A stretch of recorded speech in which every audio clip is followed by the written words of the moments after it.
DJ Balu Lucky the Great.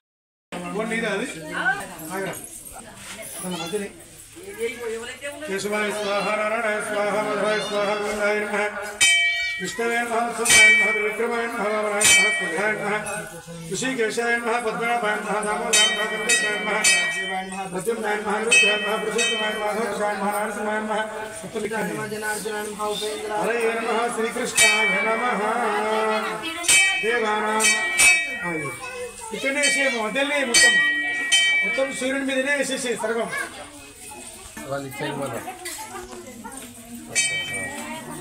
ओम यो वाम पुष्पं चंद्रमा वाम पुष्पं पुष्पवान् प्रजावान् पशुमान् भवति य एवं वेद यो वामायतनं वेद अंदर कनबडाలి పంతులు కూడా కనబడాలి निर्वापामायतनं आयतनवान् भवति यो निरायतनं वेद आयतनवान् भवति पालुड मंचिदिरा इधर से भवति इधर नादिक उधर यो वामायतनं वेद आयतनवान् भवति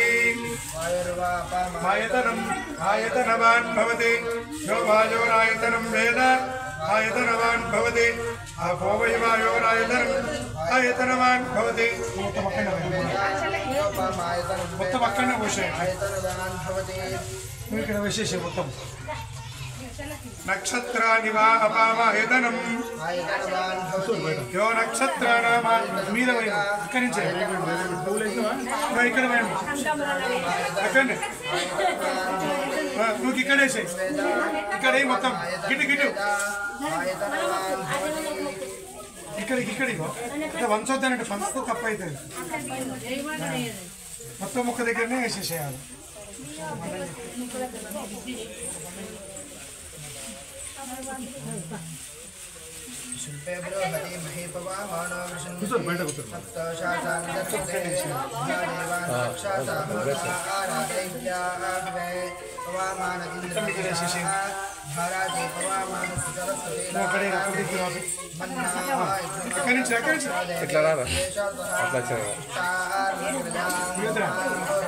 ఇక్కడేసి మొత్తం అక్కడే వేసాను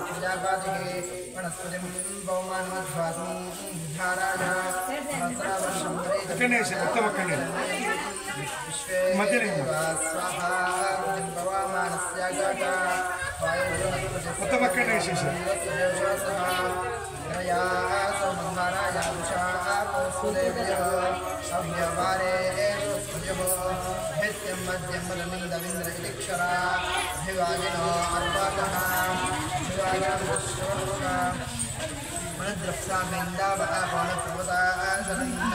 పంపించారు ఇంకా పెట్టలే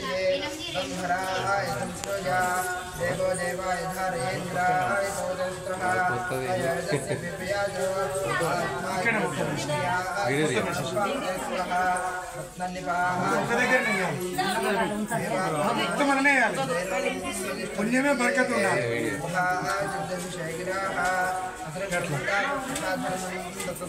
ఇక్కడ పోసాను విగ్రహం నింపి దాని మీద అట్లే పెట్టి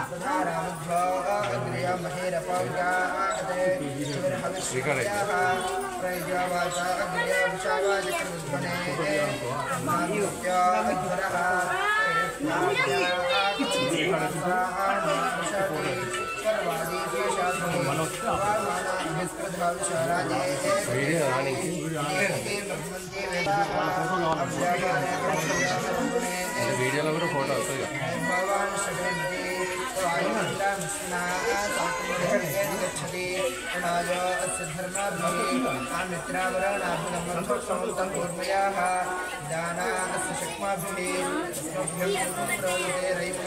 పూలేవి ఎక్కడ మొదలుంటే అక్కడనే వేసే మొత్తం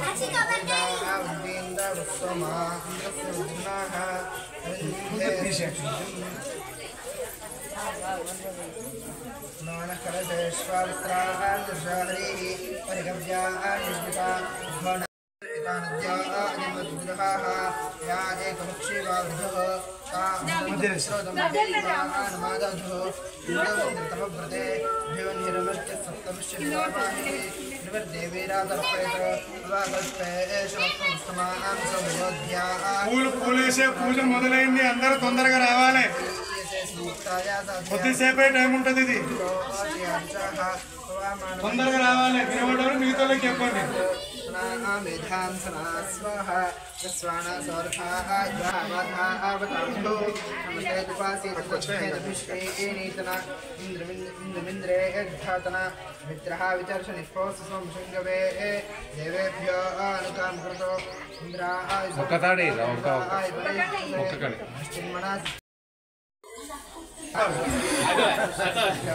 500 ఇస్తారే సరే అన్న.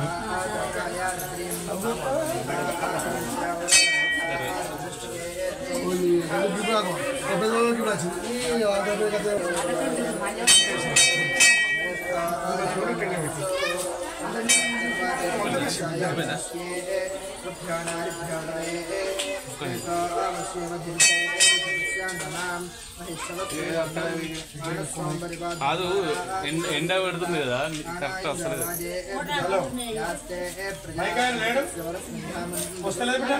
వస్తుంది. ఓకే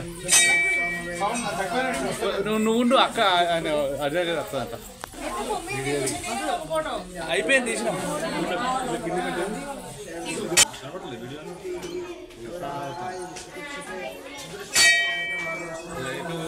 క్లియర్గా వస్తలేదు కదా. ఎండ కొడుతుంది కదా ఎఫెక్ట్ మొత్తం.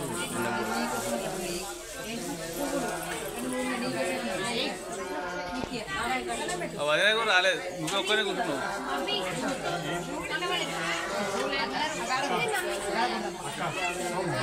ఓకే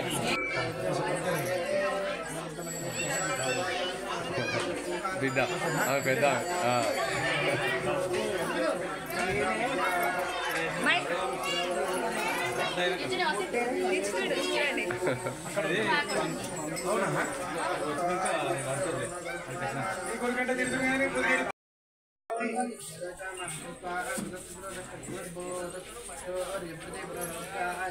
మన వాళ్ళందరూ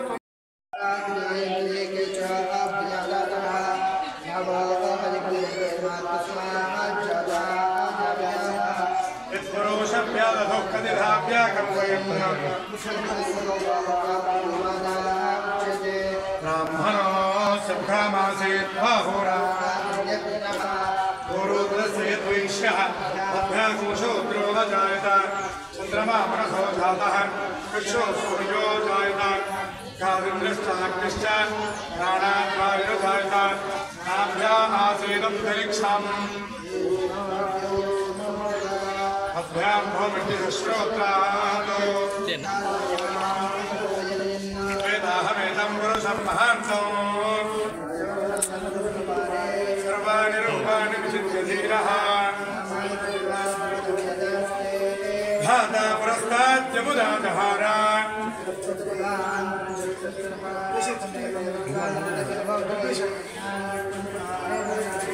यज्ञेन यज्ञमयं तदेव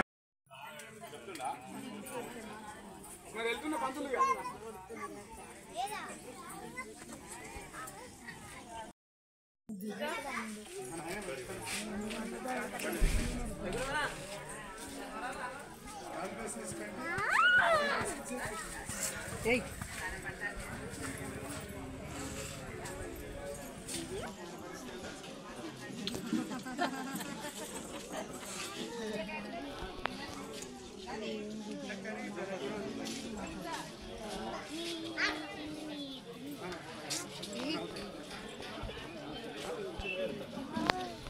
जय नमस्कारेश्वर भगवान की जय. 90% మంది అన్నారు.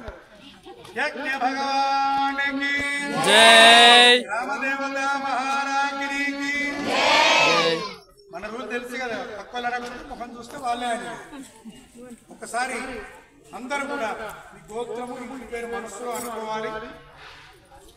మీ పేరు కుటుంబ సభ్యుల పేరు కూడా మనసులో అనుకోవాలి. స్వాహ హ్రీం స్వాహ అనకుండా సమయానికే వెలిగించుకొని చక్కగా తీసుకుపోయి అక్కడ ఇట్టే ఉండని అక్కడికి పోయి హారతి చూపించి మంగళారతి తెచ్చుకొని ఇక్కడనే పెట్టుకొని భోజనానికి పోదాం. చెప్పినప్పుడే ఎప్పట్లాగానే మొత్తమయ్యాక వదిలిపెట్టు కదా ఇట్లా.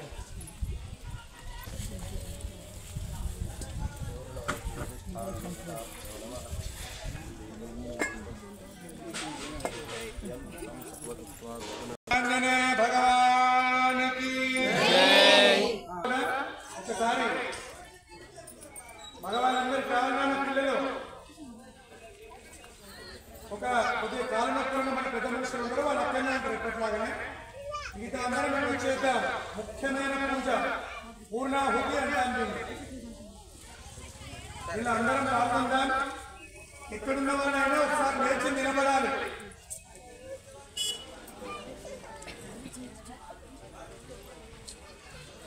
పిల్లలు మోసేయాచారు ఎవరిని మాట్లాడలేదు, మౌనంగా పాల్గొందాం అందరం. మనం సోమవారం రోజు పూజ మొదలుపెట్టినప్పటి నుంచి ఇప్పటి వరకు ఇది ఆఖరి పూజా కార్యక్రమం. ఇది అయింది అంటే ఆ చాటాందులో వేయగానే ఆ దేవతలకి తృప్తి చేయడం అన్నట్టు. మనం మామూలుగా వింటుంటాం పూర్ణవతైంది పూర్ణవతైంది అంటే ఏంటంటే అంటే అయిపోయినట్టేనా కాదు. ఇప్పుడు పూర్ణావతి చేసిన తర్వాత ఆ యజ్ఞం బొట్టు మొదలు ప్రతిష్ఠ చేసిన విగ్రహాలకు పెట్టి అప్పుడు ప్రాణం పోస్తాం. నేనంతా చదివాం కదా, మనం 4 రోజుల నుంచి అందరం పాల్గొంటున్నాం కదా. ఈ యజ్ఞంలో ఉన్న ఫలం మొత్తం తీసుకుపోయి విగ్రహాలకు అప్పచెప్తామన్నట్టు. మనం వచ్చి దండం పెట్టంగానే బిడ్డ పెళ్లి కావాలి అని మొక్కంగానే ఆ అనుగ్రహం ఇచ్చే శక్తి రావాలి అంటే నిన్న మనం చెప్పుకుంటున్నాం కదా రోజు. ప్రతిష్ఠ అంటే ఏంది? తొక్కే బండనే మొక్కే బండగా మార్చుకోవడం, బొమ్మను అమ్మ చేయడము అంటాడు అరుణాచలం రమణ మహర్షి గారు. ప్రతిష్ఠ అంటే ఏంది అంటే తొక్కే బండనే మొక్కే బండగా మార్చుకోవడం యొక్క లక్ష్యమే ప్రతిష్ఠ. ప్ర అంటే విశేషంగా, తిష్ఠ అంటే పూజలు చేయడం అని అర్థం. అయితే మనం మిగతా అన్ని పూజల్లో మళ్ళీ పాల్గొనవచ్చు. సత్యనారాయణ సంవత్సరానికి ఒకసారి చేసుకుంటాం. ఇల్లు కడితే 10 ఇళ్ళకి పోతాం, శిశోగం చేస్తే మళ్ళీ చేస్తాం, మార్చుకోసం మళ్ళీ చేస్తాం, అన్ని మళ్ళీ ఉంటాయి. కానీ అన్నిటి యొక్క ఫలితం పొందేటువంటి ఫలితాన్ని అన్ని ఫలితాలని ఇక దాల్చడానికి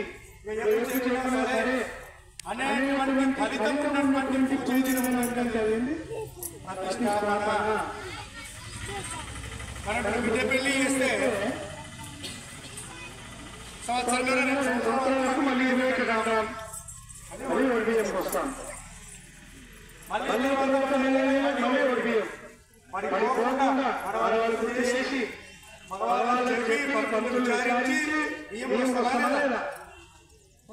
ప్రతిష్ఠ చేసుకోవడానికి పని అయిపోయింది. కళ్ళకి పోతామనుకుంటాను మీరు అస్సలు మొదలైంది.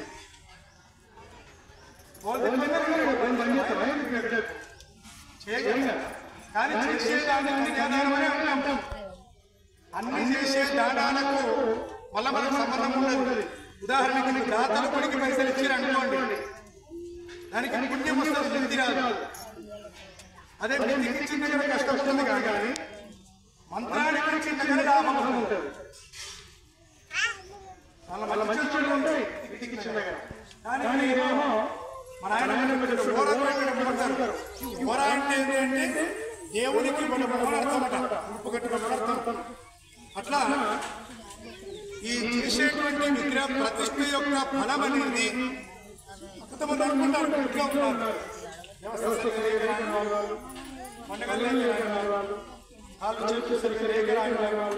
వచ్చే అవకాశం లేని వాళ్ళు కూడా ఉంటారు. ఇక్కడ ఆధార్ లింక్ ఎవరెవరికి? కస్తూరిపల్లి మాది అనుకునే ప్రతి వాళ్ళకు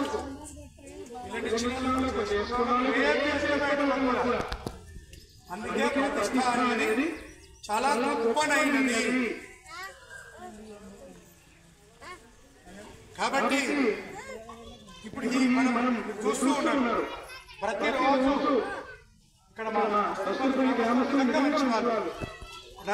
కలియుగంలో సుమారుగా ఒక 204 ప్రతిష్టలు చేసిన 96 ఫిబ్రవరి 14 నుంచి వెళ్ళి ఇప్పుడు ఫిబ్రవరి 1 ఇది 204 ప్రతిష్ట. కాకపోతే ఎక్కడ జరిగినటువంటి సంతృప్తి ఇక్కడ దొరికింది నాకు. మంగళారతి పట్టుకోవడం వచ్చిందంటే చేతిలో ప్రసాదం పెట్టేదాకా ఇంటి ముఖంలో ఫోన్ మాట్లాడలేదు. అంత మంచి భక్తులైనటువంటి కష్టపడి వచ్చిందంటే అడుగు వద్దలేరుగా. మళ్ళా ఇంకా మంచి పని ఎంతసేపు అయితే మనసు అనుకోలేదు. నోటితో అడగడం కాదు, మనస్సులో కూడా అనుకోలేదు. మరి ఎక్కడి నుంచి జరుగుతుంది, ఎక్కడి నుంచి వస్తుంది అంటే ట్రైనర్ డైరెక్షన్ చేసేవాళ్ళు అనుకుంటుంది. మంచి పంతులు మా నాన్నగారు కదా దగ్గర సహనంతో ఉండేవారు కదా. వద్దన్నా మనకు అలవాటు అయిపోతుంది. అందున తల్లిదండ్రుల యొక్క పుణ్యం కూడా ఉంటుంది. కాబట్టి మనం చేయవలసిన పని ఇప్పుడు 4 రోజుల నుంచి అనుకుంటున్నాం కదా. మనం చేయవలసిన పని జ్యోతిష్కుల దగ్గరికి లేదా ఇంకెవరి దగ్గరికైనా వెళ్ళడం కంటే మన కస్తూరిపల్లి గ్రామంలో ఉన్న హనుమంతునికి నవగ్రహాలకు మొక్కి వెళ్దాం. ఏ పూజ ఏమనుకున్నా బిడ్డ పెళ్లి కుదిరాలి అంటే ఆ మధ్యవర్తికి చెప్పే కన్నా ముందు మన మధ్యవర్తికి చెప్పుకోవాలి. ఫస్ట్ మనం అనుకుంటాం మంత్రులకి ఇట్లా చెప్తాడు 4 రోజుల నుంచి వెళ్ళి మందులు ఇచ్చేది డాక్టర్, మధ్యవర్తి పెళ్లి చూపిస్తాడు. వాడు మంచి సంబంధం దొరకాలి మందులకి ఒక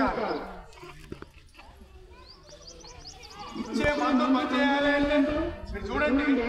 ఏదైనా పెద్ద అనారోగ్యం అయినప్పుడు ఇక మా ప్రయత్నం మేము చేసినాం. మీకు ఏమైనా మొక్కులు ఉంటే మొక్కునేనే.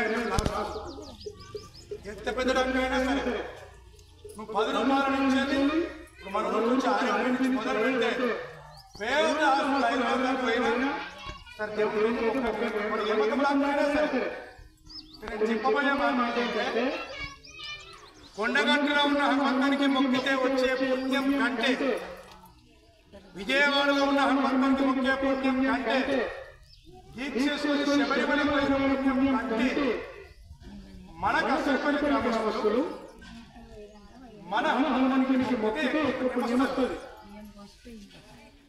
ఖచ్చితంగా. ఇప్పుడు నా మాట మీకు అర్థమైంది. నేను ఉత్తమ చెప్తాను. కాబట్టి మనం చేయవలసిన పని ఏంటంటే ఏ పని ఆఖరికి సాగుబాటు చేసేది ఉన్నా పండుగ పండుగ దేవుడికి అందరు కావాలి. అందరికీ దేవుడు కావాలి. అందరికీ దేవుడు కావాలి. దేవుడికి కూడా అందరు కావాలి. నేను మొదట్లో చెప్పినట్టుగా తిరుపతి, శ్రీశైలం, కొమరవెల్లి, ఇటువంటి విజయవాడ, కనకదుర్గ, అలంపురం, కాశీ, రామేశ్వరం, కాశ్మీర్ సరస్వతి దాకా, మన ఊరి పోచమ్మ నుండి తిరుపతి కన్నా దాకా మీరు ఏ గుడికి పోయినా ఇక్కడ కస్తూరిపల్లి హనుమంతుడు పర్మిషన్ ఇస్తేనే వాళ్ళు మీకు పరమిస్తారు. అందుకే నిజంగా జ్యోతిష్యం చెప్పే వాళ్ళు ఏమంటారు తెలుసా? మీ ఇంటి దేవుడు ఎవరు? నిజమైన జ్యోతిష్కుడు మీ ఇంటి దేవుడు ఎవరు అంటే ప్రతి ఊర్లో కూడా మీకు ఒక విషయం చెప్తాను. అందరేమో జపము పూజ ద్వారా దేవతలైంది. ఆఖరికి పోచమ్మ నుంచి కలియుగ ప్రత్యక్ష వెంకటేశ్వర దాకా జపం చేసి దేవుడు అయింది. హనుమంతుడు ఒక్కడే ఎట్లా అయిందో తెలుసా? రాముల వారి పట్టాభిషేకమైంది చైత్ర పున్నమ రోజు. కొత్తగా పున్నమ ఎల్లుండి ఆ పున్నమ రోజు అయింది. అయినాక ఒక్కొక్కరు లగ్గానికి పోతాం కదా, అలా పైసలు కలిపి పెడతారు, బంగారం పెడతారు, బట్టలు పెడతారు, ఏదైనా కట్టమే కట్టమిస్తుంటారు. హనుమంతుని చూస్తుంటారు. ఏం రాముడికి అని చూస్తుంటారు. అప్పుడు వాల్మీకి వింతగా చెప్తాడు ఈ కథ. ఇది వింటే ఏమైంది పంతులు అంటే మనకున్న దృష్టి దోషం దృష్టి ఎంత పోతుంది. వాల్మీకి చెప్పాడు ఈ మాట రామాయణంలో. తలా ఒక దృష్టి ఉంటుంది కదా వీళ్ళు మన వంశం పోతే ఏమైంది మనం ఎంత పెడితే పోతారు వంశం పక్కన మన ఇప్పుడు కట్టమని మనం అంటాం ఇస్తారు మనం.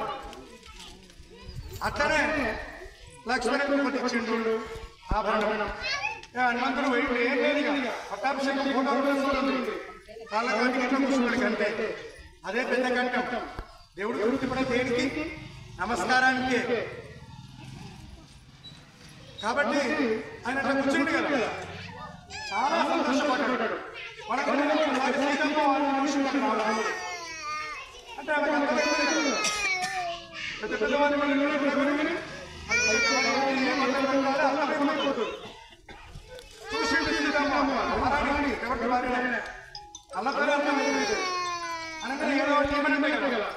ఆమె మెడలో రాముల వారు లగ్నంలో వేసిన ముత్యాల దండ తల్లిగారు జనక మహారాజు పెట్టిన కట్టం తీసి అన్నం గుర్తించింది. లక్ష్మణుడు కోపమే వచ్చింది. ఇంత సేవ చేసి చక్కెర పని వచ్చింది. అప్పుడు హనుమంతుని పని ఏముంటది ఇంకా అన్నం పండిస్తే పిల్లలు ఏం చేస్తారు వాళ్ళకి నచ్చిన కూడున్నారు ఎలా చూస్తారు అవసరం ఉంటే మానవులు చేస్తారు. అట్లనే హనుమంతుడు రాముల వారి దగ్గర సీతమ్మ దగ్గర సొంత కొడుకు కంటే ఎక్కువ ఇక అంతకంటే ఎక్కువ లేనలేదు ఎవరు లేదు. ఆయన ఏం చేసినాడు అన్నింటిలో రాముడు చూసుకున్నారు. ఆయన ఆ ముత్యాలు చౌకాడ పెట్టుకుంటూ పలక కొడతాడు. చౌకాడ పెట్టాలి పలక కొట్టాలి. మొత్తం దండ ఎవరికి రాముడు సీత నవ్వుతున్నాడు. ఎందుకని అందులో కూడా రాముడిని చూసిండు ఆయన. అది గొప్పతనము అని. అదే టైంలో విభీషణుడు వస్తాడు. వచ్చాడు రామా నాకు ఒకటి కావాలి వినట్టు వినే కదా అటు వింటాడు. సీతమ్మ అని అంటాడు. ఆయన అడిగే కోరికకి నా దగ్గర పర్మిషన్ ఇచ్చే అవకాశం లేదు అంటాడు. ఎందుకంటే విభీషణుడు రావణాసురుడి తమ్ముడు. ఆయనకి ఏం కోరిక కలుగుతుందంటే ఎక్కువ ఆహారం కుంభకర్ణుని తలుచుకుంటాడు. రాముడి ముందర నిలబడి బస్సులు ఆకలి అయితే ఏమన్నా తినాలి అంటే మరి ఏం కావాలి నీకంటే ఒక 10 ఊర్లలో అందరూ వండి పెట్టుకునే ఆహారం తినొస్తా అంటాడు విభీషణుడు. అయ్యో గట్టనా మరి ప్రజలకు అందరూ సుఖంగా ఉండాలి సౌఖ్యంగా ఉండాలి ఆనందంగా ఉండాలి. రాముడు మాట్లాడు హనుమంతుడిని చూస్తాడు. ఆజ్ఞ ఆజ్ఞించాడు మరి రాముడు. హనుమంతుడు ఏం చేస్తాడు భక్తుడు భగవంతుడు అంటే ఏంటో చెప్తున్నా మీకు. చూడగానే ఏమని చెప్తేనా ఇగో నేనైతే అన్ని యుగాల రాముడు తలుచుకుంటుంటా. నేను ఏడు ఉన్నానో ఏ ఊర్లు ఉన్నానో ఆడవేడు తిను అని చెప్పిండు విభీషణుడు. విభీషణుడు ఏమడిగినాడు 10 ఊర్లలో ఉన్న ఆహారం మొత్తం తింటాడు. అప్పుడు ఏముండే ఈ హోటల్ ఎక్కడిరమ్మా అక్కడ ప్రకారం అప్పటికేమోపోయింది. రాముల వారి కాలం నుంచే అందరు ఎక్కడికి పోవాలి గుడి దగ్గరికి పోవాలి. రాముడు కూడా అక్కడనే బాక్స్ తీసుకుపోయి తింటుండే. అందుకే రాముడు దేవుడు గొప్పవాడు. అమ్మ గుంటుడైనా సరే కృష్ణుడు గొప్పవాడు. ఎందుకని పెంచిన తల్లి యశోదమ్మ కూడా మర్చిపోలేదు ఆయన. ఆయన చరిత్రలో యశోదమ్మ కథనే ఏమున్నది ఇది చెప్తున్నారు మన పండితులు. రాముడికి ఎందుకు మొక్కాలే ఎట్లున్నానో చూపించిండు. రామాయణం ఎట్లున్నానో ఎత్తనడు వాళ్ళు చూపించిండు. అదే కృష్ణాయనం అన్నారు. మాయతోనే మంచి చేసిండు ఆయన. కృష్ణుడిలాగా భక్తితో ఉండాలి రాముడిలాగా నడవాలి అని సూత్రం. వంట అయిపోయిందా? ఏమో ఇటు వచ్చినావు నువ్వు? సరే గట్టిగా చప్పట్లు కొడుతున్నాం.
అమ్మాయి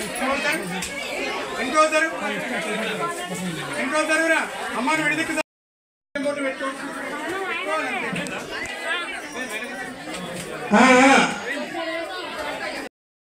బొట్టు పెట్టుకొని వెళ్తూ ఉండాలి. బొట్టు పెట్టుకొని బయలుదేరాలి తిరిగి.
हर हर भो